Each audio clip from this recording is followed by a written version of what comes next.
Приветствую, друзья! В сегодняшнем выпуске мощный взрыв на нефтеперерабатывающем заводе компании Valero Energy в штате Техас, катастрофические наводнения из-за экстремальных дождей в Омане, масштабное нефтяное загрязнение в Мексиканском заливе и многое другое. Оставайтесь до конца, будет интересно.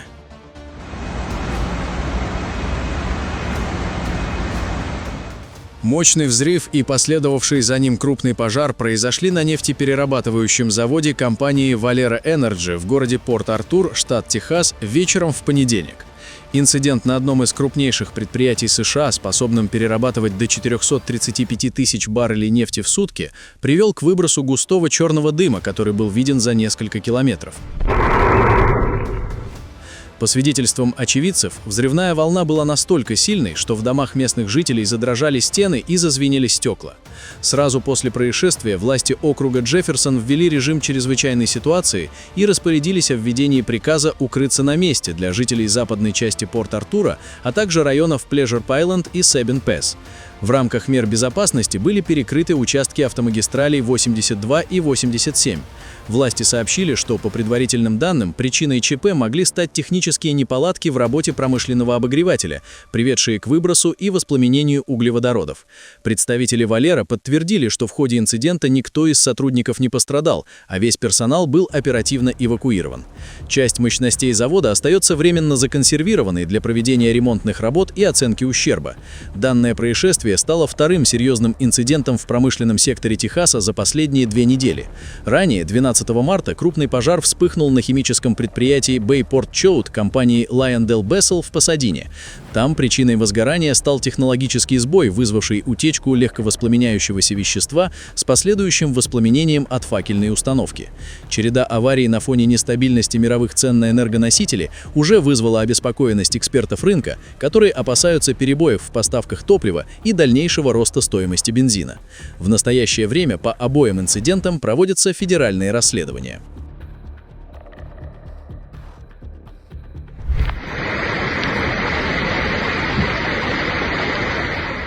Оман столкнулся с яростным ударом стихии, который превратил привычные пустынные пейзажи в зону смертельной опасности.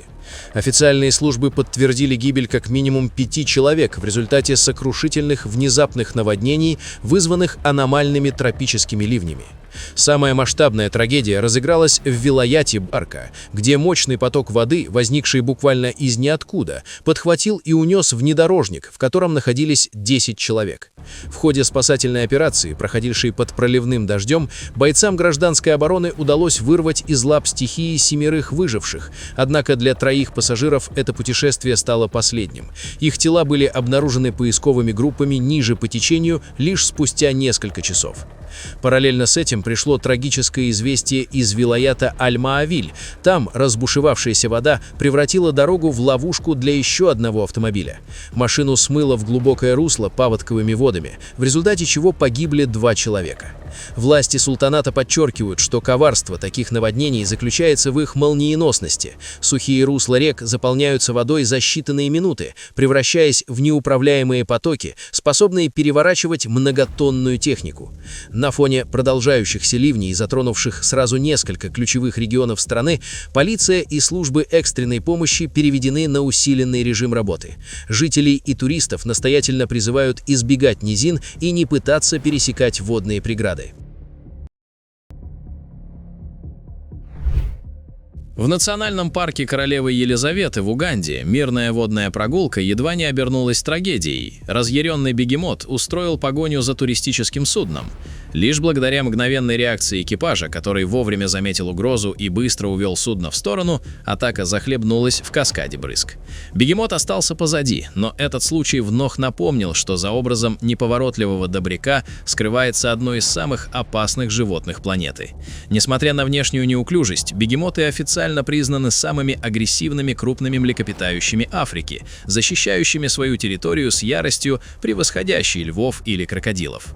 Обладая способностью развивать скорость до 30 км в час в воде и на суше, они ежегодно становятся причиной гибели от 500 до 3000 человек, что делает их статистически опаснее большинства хищников.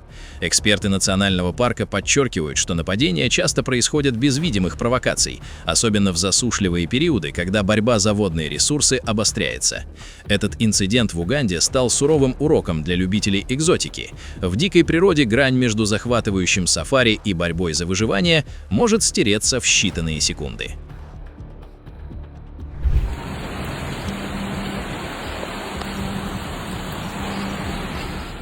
Март 2026 года стал для Гавайских островов историческим по количеству осадков. Вслед за мощным первым штормом пришел второй, Кона Лоу, вызвавший катастрофические последствия. В Кахулуи зафиксирован самый дождливый март за всю историю наблюдений. На некоторых станциях, таких как Куики на Мауи, сумма осадков с начала марта превысила 1730 мм. Около 5500 человек были эвакуированы в районе Вахиава на острове Оаху. Уровень воды в одноименном водохранилище поднялся до критических 26 метров, создав риск разрушения плотины. На Оаху наводнение затопило автомобили и разрушило жилые дома в Халлееве. Многие дороги, включая подъезды к лесным заповедникам Макулея и Куаокала, остаются заблокированными или размытыми. Около 4000 потребителей остались без электричества. Школы на Оаху, Мауи и Большом острове закрыты из-за повреждений зданий. Некоторые из них не откроются как минимум до конца недели. Специалисты AccuWeather подчеркивают, что 2 шторма Кона в течение 1 месяца – явление крайне редкое. Ситуация усугубилась тем, что почва уже была предельно переувлажнена после первого удара стихии, что привело к мгновенным паводкам. В настоящее время на островах работают подразделения Национальной гвардии США, помогая местным жителям в расчистке завалов.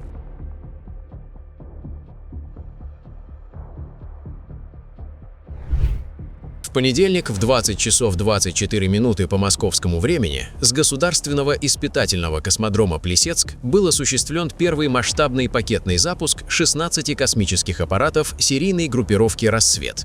Ракета-носитель «Союз-2-1Б» успешно вывела спутники на опорную орбиту с параметрами 290 на 324 километра. После штатного отделения от разгонного блока все аппараты были взяты под управление Центром управления полетами аэрокосмической компании «Бюро 1440». После первичной проверки бортовых систем спутники должны с помощью собственных плазменных двигательных установок начать поэтапное восхождение на рабочую круговую орбиту высотой 800 километров. Этот запуск знаменует переход проекта «Рассвет» от экспериментальных миссий к созданию полноценного сервиса связи. Новые аппараты являются полностью отечественной разработкой и оснащены передовыми технологиями, архитектурой спутниковой связи 5G NTN, высокоскоростной лазерной связью для обмена данными между спутниками и уникальной системой отделения. Команда инженеров прошла путь от первых тестов до серийного производства за 1000 дней. Текущие планы компании предусматривают запуск коммерческого сервиса уже в 2027 году. Базовая группировка составит около 350 аппаратов, а в дальнейшем сеть планируется расширить до 900 спутников для обеспечения глобального покрытия. Система призвана решить проблему цифрового неравенства, обеспечив высокоскоростным интернетом удаленные регионы, пассажирские поезда, морские суда и гражданскую авиацию.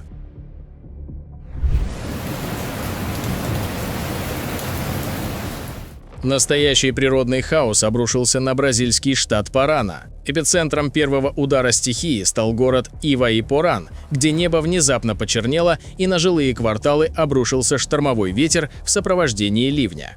Ураганные порывы с корнем вырывали деревья и срывали крыши с домов, превращая черепицу в опасные снаряды.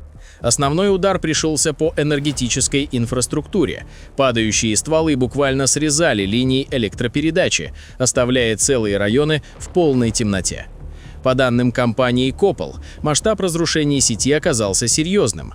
Аварийные бригады работали всю ночь напролет, и только к утру 23 марта свет вернулся в большинство домов, хотя в отдаленных точках города борьба с последствиями разгула стихии продолжалась еще долго.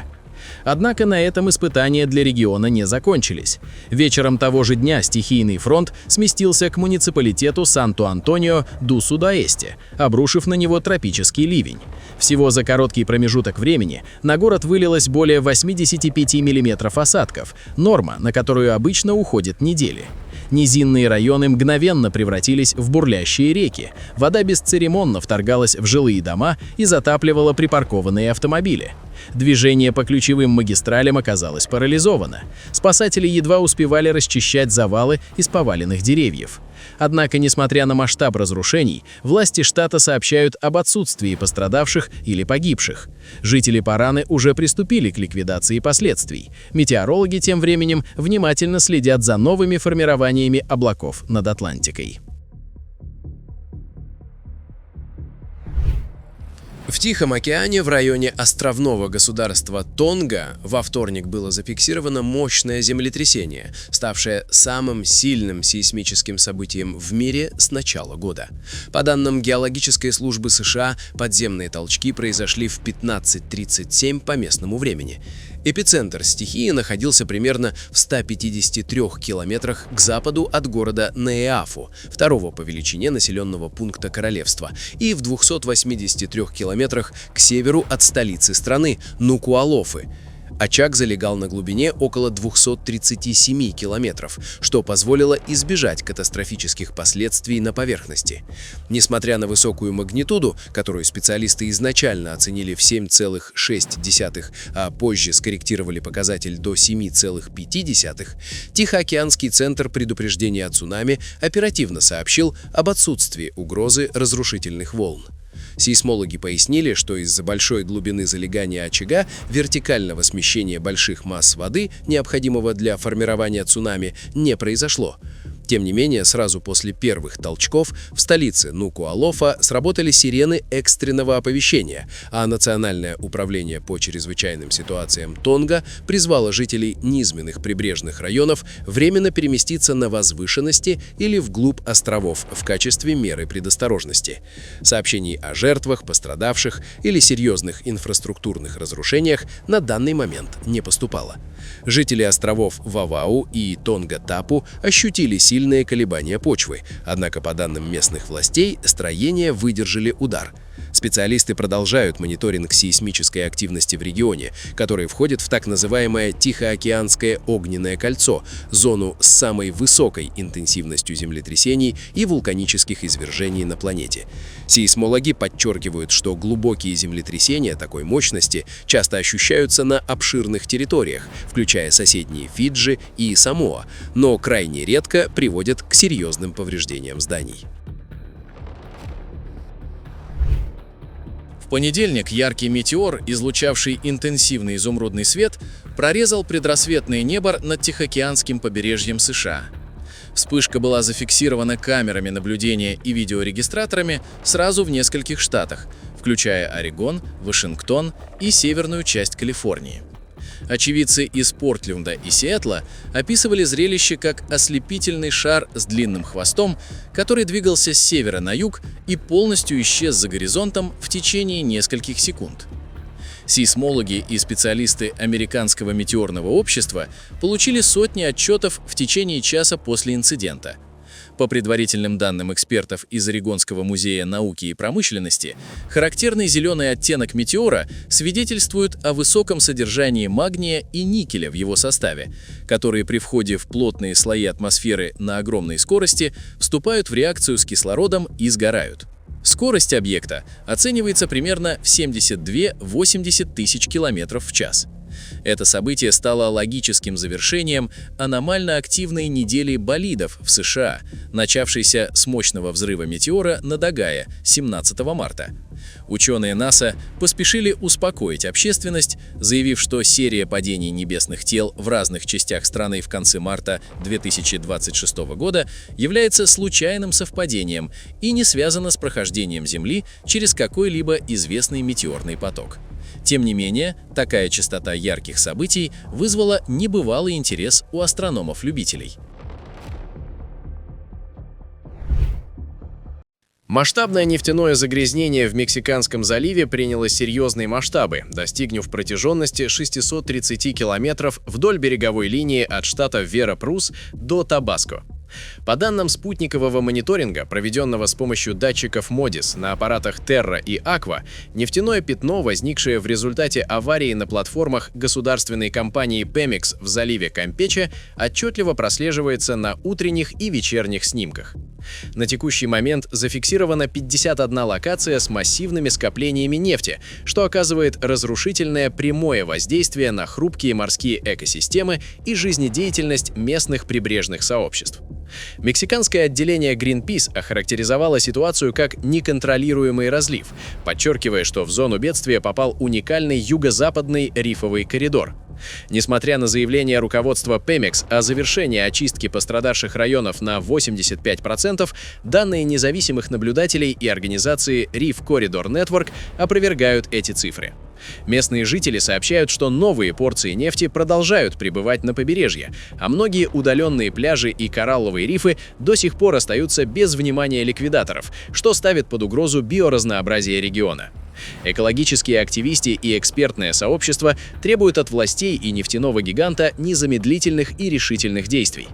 В список приоритетных требований вошли разработка и внедрение детализированных планов по ликвидации чрезвычайных ситуаций, официальное объявление пострадавших территорий зонами экологического бедствия, а также обеспечение надлежащей защиты и технического оснащения для бригад, занимающихся ручным восстановлением экосистем. Ситуация осложняется тем, что задержка в купировании источника утечки в заливе Кампече может привести к необратимым последствиям для рыболовства и туризма во всем регионе. Друзья, на этом наш выпуск завершен. Будем рады видеть вас снова. Подписывайтесь и до встречи завтра в новом выпуске.